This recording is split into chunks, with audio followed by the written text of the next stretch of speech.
Professor Rendsburg has published a number of things on pieces on chiasmus, including the redaction of Genesis, which we're going to hear, imagine, something about today in Professor Rendsburg's presentation, as well as an article on redactional structuring and the Joseph story in Genesis 37 to 50. So with that, turn the time over to Professor Rendsburg.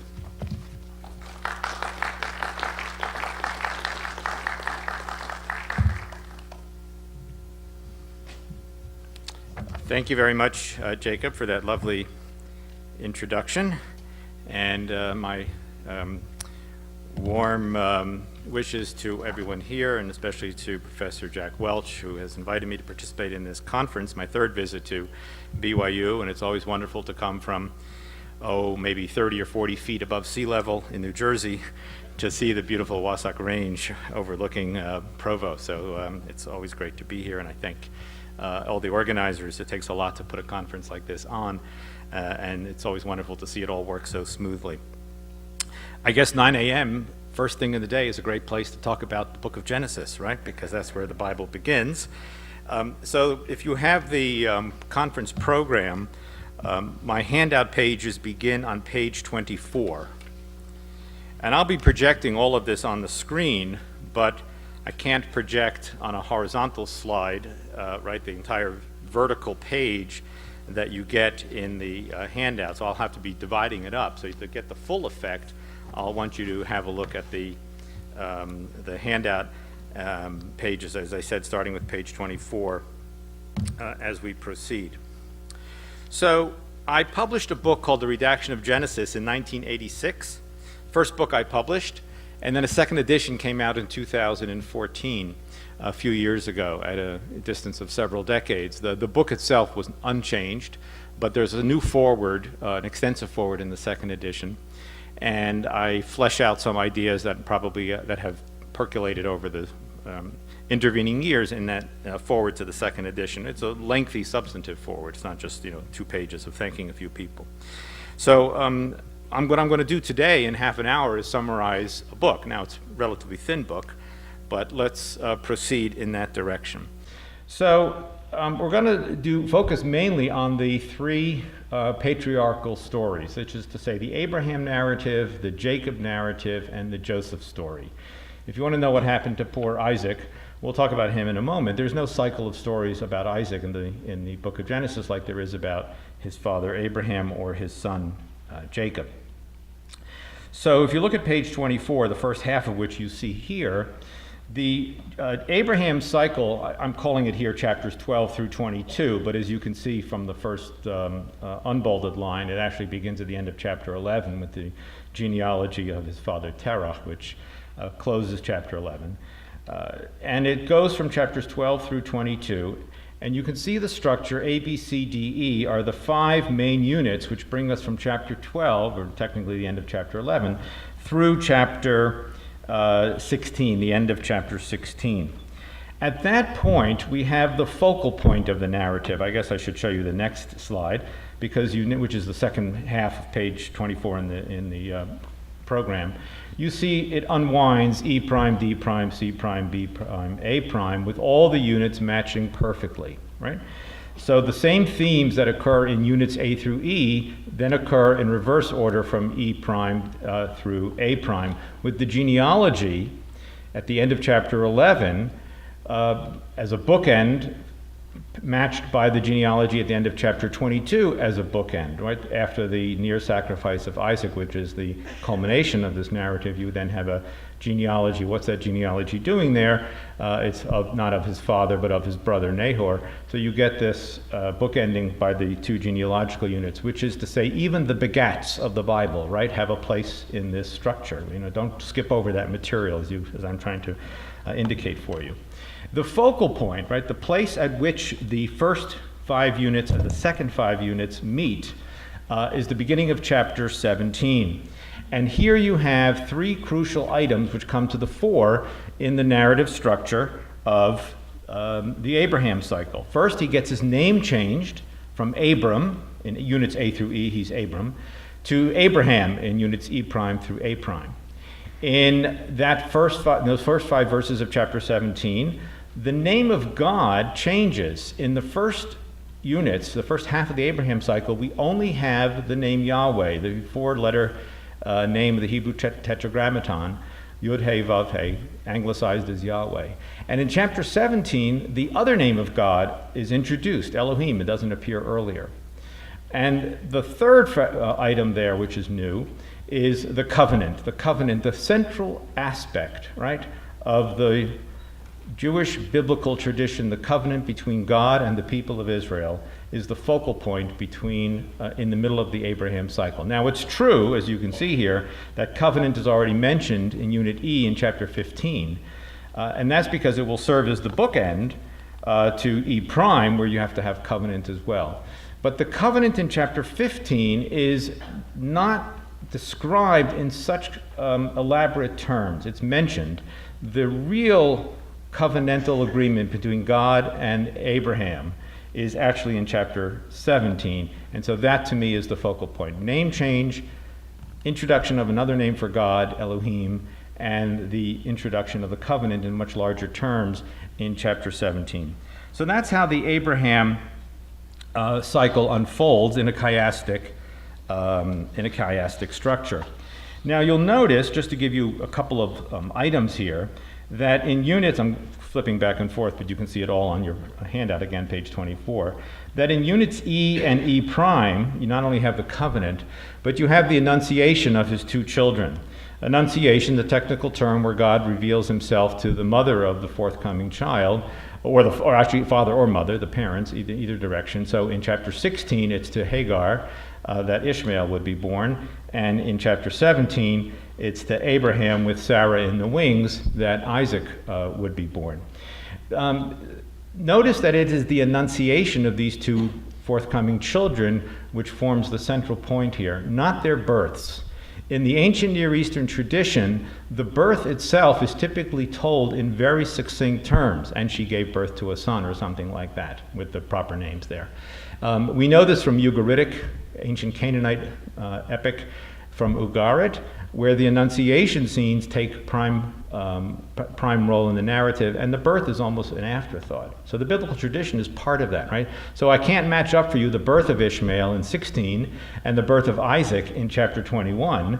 What I can do is show you that the Annunciations match up, and that, of course, tells us something about the way the ancients, including the Israelites, thought of this material. And this is throughout the Bible, by the way. If you go to Judges chapter 13, the angel reveals himself to Samson's mother, unnamed, she's an anonymous character. That is a whole chapter of Judges 13, and the birth of Samson is only narrated in the last verse, right? There would be another example of that. Similarly with Hannah at the beginning of the book of Samuel, right? There's a big lead-up of a narrative about leading up to the birth of Samuel, and the birth is narrated very quickly, but the lead-up to that. So this is all part of the tradition, hence the Annunciation scenes are prime and central here in units E and E prime. Now, I was trying to figure out how do I do some visuals here. I love archaeology, and I'm always putting stuff up when I do that kind of work. I'm basically showing you words on the page, on the printed page, so I just want to take a moment here to remind ourselves that although we read the Bible in English translation, to be sure, in a printed book, and even in Hebrew in a printed book, that these words reached us through the work of medieval scribes, ancient and medieval scribes. And so I'm just going to, just for the visual effect, occasionally have manuscripts up there from the Middle Ages. The abbreviation CUL stands for Cambridge University Library, which has one of the great repositories of medieval Hebrew manuscripts. And they all have very complicated class marks or shelf marks, as they're known in the UK. So here's just one beautiful example of these manuscripts. So just keep your eye on them, and I will have something to say occasionally about them. A whole other field that I work in is the field of medieval Hebrew manuscripts of the Bible in particular, and I have had the honor and privilege of spending time in both Oxford and Cambridge and reading their manuscripts. And again, I was there this summer. These are all available online, by the way, at jewishmanuscripts.org. You could do it from the comfort of your own home. It's free. Just don't tell my dean that, who supplies me the research funds to go to Cambridge to actually read these things and spend a summer in England, okay? Or the taxpayers of New Jersey. Don't tell them that either, okay? So what I thought I would do is show you the way units match up, right? From the Abraham cycle, I'm taking unit B and B prime, because those are key stories that everybody knows. In chapter 12, unit B, God tells Abraham to go forth, the Hebrew expression lech lecha, and in chapter 22, God tells Abraham again, lech lecha, go forth, and this time to go sacrifice Isaac. So the units just don't match up thematically writ large, that is to say, big theme of unit B and big theme of B prime, or as I said, genealogy bookend is A and genealogy bookend is A prime. What you want to do when you look for chiastic structure, right, if you want to look at the criteria, is that you want to get more than that. You want to get actual lexical items and individual minor themes that match up together, themes, motifs, and so on. So I'm using B and B prime for the next few images here. This is not on your handout. To give you a sense of how they match up. In chapter 12, God speaks to Abraham for the first time. In chapter 22, he speaks to him for the last time. So there you can see how there was going to be this envelope with the genealogies on either side, and then all the story unfolding in the middle. Item 2 here, the lech lecha, the go forth, the only two places in the Bible where this expression occurs, the entire Bible, not just Genesis or the Torah, the entire Bible. In both of these, number 3 here, Abraham does not know where he's going, right? He doesn't know the destination point, right? Go to the land that I will show you, or to the land of Moriah. Of course, there's a name there that I will point out to you. In chapter 12, verse 1, God tells Abraham 3 times, notice the word your, right? You're going to go from your land, he's leaving his hometown in Mesopotamia, from your land, from your birthplace, and from the house of your father, threefold.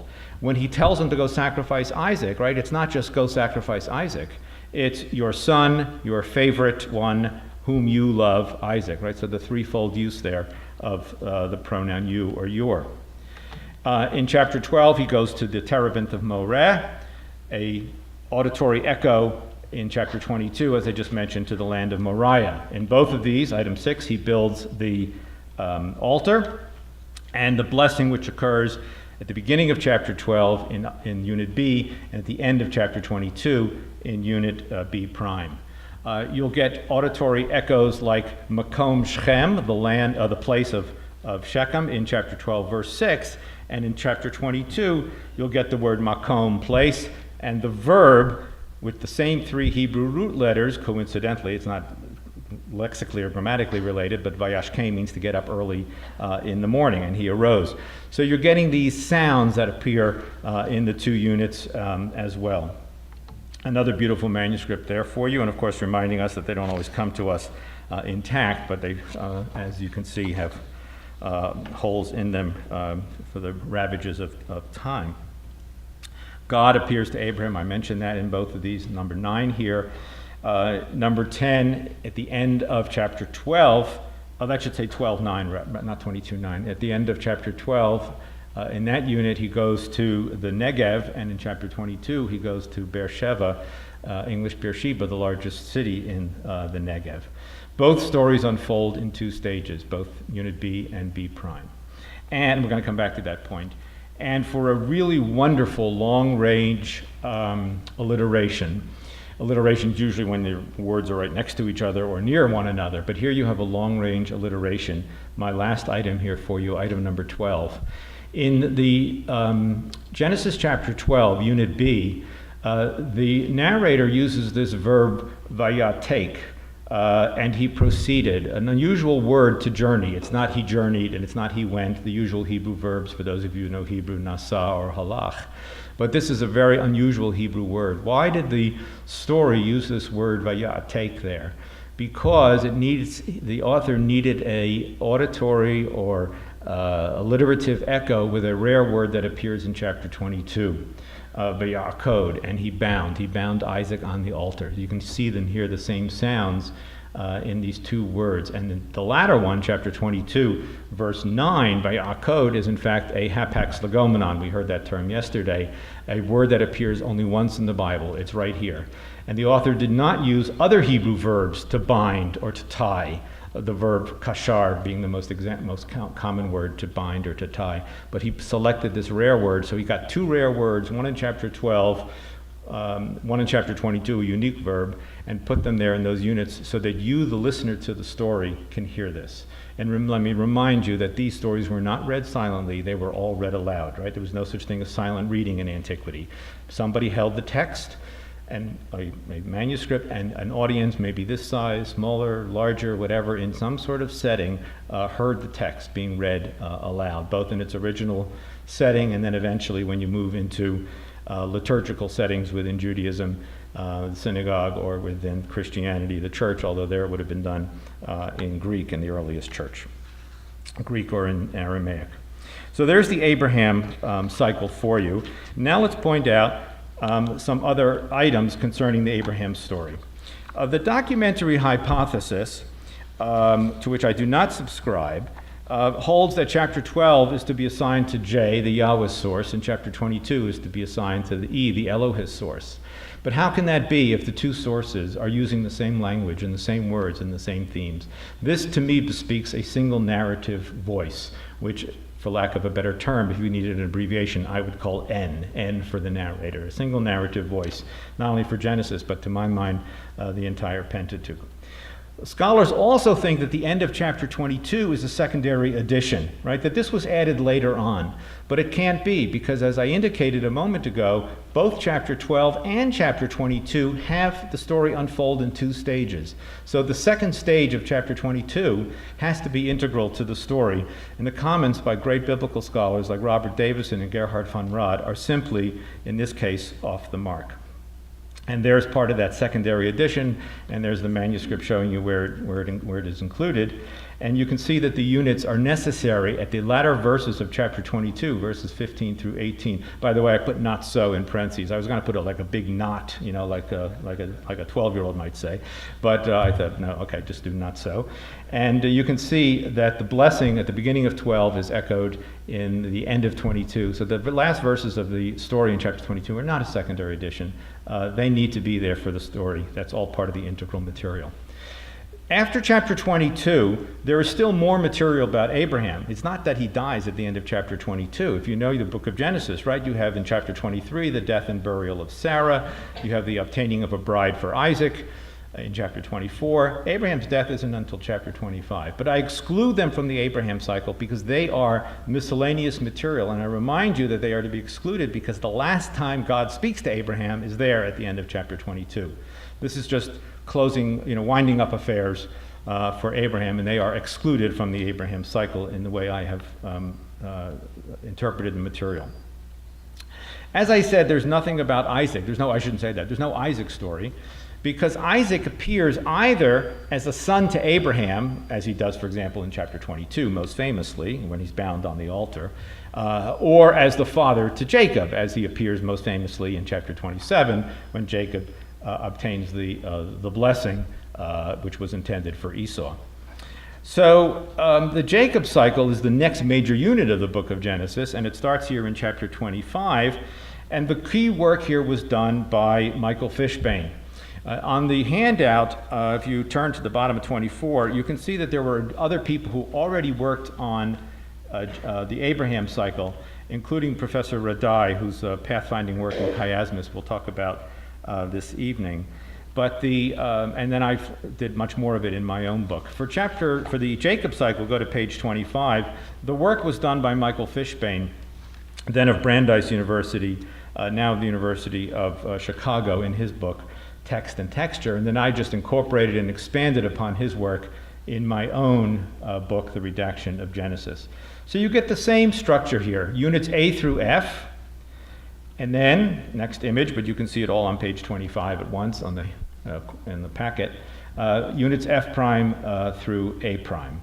And the focal point is, at that point in the story, Rachel, as you know, has been barren throughout, the favorite wife of Jacob. When she gives birth in chapter 30, verses 22 to 25, her birth, giving birth to Joseph, leads to Jacob's decision to return remember he fled Canaan to go live with his uncle Laban in the land of Aram, and then he makes the decision to return to the land of Canaan, the promised land.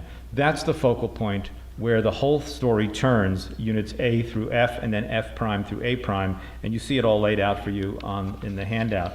as all of this is again developed in a chiastic structure. Units C and C prime are the ones I have chosen here to show you on these images as to where the units, just again take almost at random 2 units, in this case C and C prime, where the same themes that appear in Unit C appear in, which are basically chapters 27 and chapters 33. My favorite of these is, I'm not going to go through it in the same detail, my favorite of these is item number 4 here, because in chapter 27, Jacob steals the bracha, the blessing, from Esau by deceiving his blind father Isaac, but he gives the bracha back to Jacob in chapter 33, right? Isn't that a beautiful, where the brothers are reunited peacefully? And in that case, bracha doesn't really necessarily mean blessing. I've glossed it there as gift, right? It means a gift. The same Hebrew word is used for a blessing or a gift. And that's just a beautiful thought unto itself that should resonate with all of us in this room. The kisses, right? So you have all of these same, and again, item number 7, similar words that are being used here, right? The same vocabulary items. A manuscript image, just to remind us that not all of them are written by professional scribes. This one is written almost amateurishly, right? This is my handwriting almost that you see here. And on it goes. A key word that appears in chapter 27 is the word Sa'ir, meaning hairy, because you all know the story. Esau was hairy. And that happens to be the name of the mountain, Seir, where the descendants of Esau, the people of Edom, will live in the Mount Seir. Right? So these are, again, these echoes of the same sounds, of the same words, and as I said, the same themes and the same motifs that appear in Units C and C prime. And I'll just have to move forward here a little bit because of the time constraints. There are 2 doublets in C and C prime. In Unit C, there are 2 reasons why Jacob flees the home. One is that Esau's anger, after learning what happened, that he one day will come after Jacob. And the other one is the desire of his parents, Isaac and Rebekah, that Jacob should not marry a Canaanite. Those are both there in the story. And scholars have said, well, these have to be from 2 different sources. They can't both be accurate, and one reason or the other, but they can't have 2 reasons why he fled. Of course, we all know the fallacy of such a comment. And in Unit C prime, there are 2 re-entry points for Jacob back into the land of Canaan. And I've indicated those here by the 2 arrows, right? One to the city of Sukkot in Transjordan, and one to the city of Shechem in the land of Canaan proper. But I think the 2 doublets are there for reasons, right? They sort of parallel one another, right? They're all both integral to the story, right? And neither of them is, they easily could be dovetailed or rationalized. This is not an either or, but a both and, right? They can easily have both reasons why Jacob had to flee, and geographically he could have gone to Sukkoth first, unlike what my arrows are showing you, and then crossed over the Jordan to Shechem, which is the way I would rationalize these 2 points reconcile these 2 points of the Jacob story. There's more miscellaneous material after my entire Jacob cycle, and that parallels to a great extent the same kinds of things that you have in the miscellaneous material that follows the Abraham cycle. My most original contribution is the Joseph story. When I wrote the redaction of Genesis, I was reading all of these material by earlier scholars, Radai and Fishbane and others, and say, okay, there's redactional chiastic structuring to the Abraham cycle and to the Jacob cycle. Let's investigate the Joseph story. And there I found the material that you see here. We're now on to the next page, page 26 of the handout. Units A through F, again, the first half of the Joseph story. And my second image here, units F prime through A prime, the unfolding of the Jacob story leading to the very end, Joseph story rather, to the very end of the book of Genesis. The focal point, a very easy one to find, right in the middle of the story, chapter 45, verses 1 through 4. Joseph reveals himself to his brothers. We all know that scene, one of the most poignant scenes in the entire Bible, where he asks all the Egyptians to leave the room, and he breaks down and cries to his brothers and says, I am Joseph, your brother. How is our father Jacob? Is he still alive? Right? That we all know that scene. It doesn't get more dramatic and poignant than that. As the tears come down and the brothers all kiss one another, the other brothers, of course, in shock that this is their brother Joseph, serving as the viceroy of Egypt. Again, we could look at units C and C prime, and the same themes occur. The most important theme here is that in both of them you have a reversal, right? In unit C, Joseph is really innocent, and Potiphar's wife is guilty, but of course it's reversed. Right? Joseph is found to be guilty, and Potiphar's wife is pure and innocent as the story, as she tells her own tale, and her husband believes her. The reversal near the end of the book of Genesis, C prime, is where Jacob crisscrosses his hands, and Ephraim, who was supposed to be, Manasseh, who was supposed to be the firstborn, becomes secondborn, and Ephraim, who was secondborn, son of Joseph, becomes the firstborn. And again, similar lexical items and themes and motifs. You're getting the picture here by now, including the words lie with me, implying a bed, and I've just circled them for you on the image, and the actual mention of a bed in unit C prime. All similar material unfolding and units matching one another from the two halves of the Joseph story. I want to focus on one item here, the last one on the list, number 10. By the way, this is a great example, again, of a poorly executed text, a manuscript. Notice there's cross-outs and there's stuff in the margins, a little bit like we see in the Dead Sea Scrolls. Don Parry showed some images of that earlier yesterday, but it's still happening later on in the Middle Ages. Look at item number 10. In the story of Potiphar's wife, when Joseph's in the house of Potiphar, the word lechem, bread, is used there in 39:6. It means literally bread or food. Joseph is not in charge of everything in Potiphar's house except for the food, the bread which Potiphar ate, no doubt due to different dietary laws between Egyptians and Israelites. But it's also used figuratively there as a euphemism in ancient Hebrew to mean wife. In Genesis 48:7 in C prime, the author weaves into his text the word Bethlehem, Beit Lechem, literally in Hebrew, house of bread, but of course it's a place name. And Jacob is describing where he buried Rachel. And he says, in Hebrew, it's always good to hear a little Hebrew on a Wednesday morning, right? Ve'ekbarasham bederech Efrat hi Beit Lechem. And I buried her there. He's recounting the death of Rachel earlier in the book. And I buried her there on the road to Ephrat, which is Bethlehem. Right? No human being would speak that way. Right? If I told you that I came here from New Jersey, I then wouldn't say that is and give you another name for New Jersey. Right? A narrator might do that, but we don't speak that way. And this is Jacob's first person voice there that is being quoted. How could he speak in such a way? But the word Bethlehem is integral to the story because you need the word lechem, bread, to evoke and link C prime unit to unit C, which the story listener would have heard long ago. So for me, this is not a textual problem. This is built into the narrative tradition. And there's those Hebrew words from this manuscript page, also in Cambridge, although it has a different shelf mark. It doesn't have the CUL with it. I would argue, as I said, reading what I just have said here, that the term is integral to the narrative. Contemporary scholars often impose their own logic on an ancient text, instead of letting the narrative logic of the Hebrew composition speak for itself. And the attention to the chiastic structures that I'm showing you here demonstrates how you're supposed to actually read one of these texts. The words which is Bethlehem in Jacob's voice are necessary to make another linkage between C and C prime. Moreover, again, the documentary hypothesis fails us, as it does so often, because Genesis 39 is supposed to be J, and this verse in Genesis 48 is supposed to be P, but this is all thought out in advance by a master architect storyteller who actually needed all of these words to have all of his units linked together. I end with quoting the words of my teacher, Cyrus Gordon, who himself made several visits to Brigham Young in his own academic career, and who was actually the teacher as well of our now retired colleague here, Paul Hoskisson. Gordon would never say that such and such a scholar was wrong. He divided scholars into two types. He would say, there are those who catch on fast while others take more time. Okay?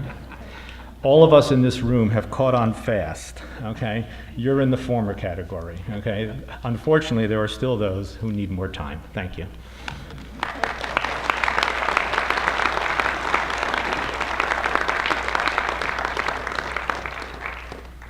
Okay, thank you for these questions. You mentioned that these structures and parallel elements strongly suggest single authorship for not only these narratives, but for the entire book of Genesis, and you were convinced that the entire Pentateuch was authored by one person. What are some articles, books, or other resources you would recommend that would lend further support to the sole authorship of the Pentateuch? Well, let me now tweak what I said, okay? I think there's a single narrative voice, right? From the creation to the death of Moses at the end of Deuteronomy. To me, there's a single narrative voice. Inserted into that narrative voice are legal cultic materials, which have two huge blocks in the Pentateuch. The P, or priestly block, which I accept from the end of Exodus, all of Leviticus, and the beginning of Numbers, which is at Mount Sinai. It takes place at Mount Sinai, and it's in the Word of God, who instructs Moses. It's in the mouth of God, who instructs Moses to build the tabernacle. These are what the sacrifices will be like, and so on. The second major block is the material in the book of Deuteronomy, which we call D, which is in the voice of Moses, and it takes place in the plains of Moab, not in Utah, Moab in present-day Jordan. And there, Moses reiterates much of the material, and that's why you get the Ten Commandments twice and so on, and other laws which are reiterated from earlier material in the Torah to the book of Deuteronomy. So I think there's a single narrative voice, but inserted into it are legal cultic material P and D. I accept that aspect of the documentary hypothesis. What I don't think is that the narratives should be subdivided. Right? This is just one narrative voice. Yes, there are contradictions, including the two creation stories and the number of animals Noah took on board the ark, but those are minor compared to the macro structures that I have shown today and that others have worked on with other parts of the Torah. As far as bibliography, you can probably find things at my website. I have most of my published articles are available there. If you just search Gary Rendsburg, Rutgers University, my website will come up. And then click on Complete List of Publications. I wrote an article called The Genesis of the Bible. That is probably the closest place where you can see this. And with apologies for not shameless self-promotion, my forthcoming book, How the Bible is Written, will have a chapter on that. But that book won't be out till around 2018. I haven't seen proofs for it yet. Okay. Take another one? Yeah, okay. What is the website again? Yes, jewishmanuscriptsplural.org, where you can find all of these. It's free, but you need to register. jewishmanuscripts.org. There is a worldwide effort to digitalize all Jewish manuscripts, which basically means mainly Hebrew ones, although some are in Aramaic, and aggregate them at this website. And the largest number of them come from what's known as the Cairo Geniza, where approximately 300,000 mainly Hebrew documents were found at the end of the 19th century. 2/3 of them are in Cambridge, and then smaller numbers in Oxford, New York, Paris, St. Petersburg, Manchester, etc. So if you go to jewishmanuscripts.org and register and then click on the Cairo Geniza module, you'll be able to access this, and totally searchable. You want to see manuscripts of, Amos chapter 7, it'll find them for you, right? Okay. And the last question is, you noted specifically the introduction of Elohim, introduced at the focal point. What would this mean for the specific usage of Yahweh in the climax of Abraham's spiritual odyssey? Right, okay. So I don't know the answer to this question. For whatever reason, the author decided to use Yahweh throughout chapter 12 through 22, but introduced Elohim only there at the focal point in chapter 17. It's actually a little counterintuitive. You might think that he would have used the word Elohim throughout, because that's the generic word for God, and then have introduced Yahweh, the specific name of the God of Israel, in chapter 17. But it's not that way. And I don't really know why that is. So all I can say is the two names appear in the second half of the Abraham cycle, alternating side by side, whatever it is.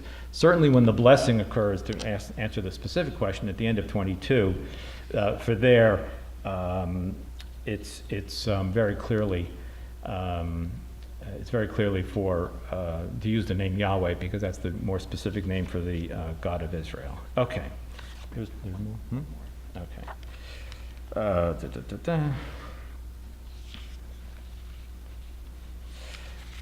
Okay, well, I don't even know where to go. Real quick question. The description of Jacob's first wife, Leah, what does it mean that her eyes were rakot. Nobody knows. The Hebrew word usually means soft. Does it mean that only her eyes were beautiful and the rest of her was not so beautiful? Does it mean that she was beautiful everywhere except for her eyes?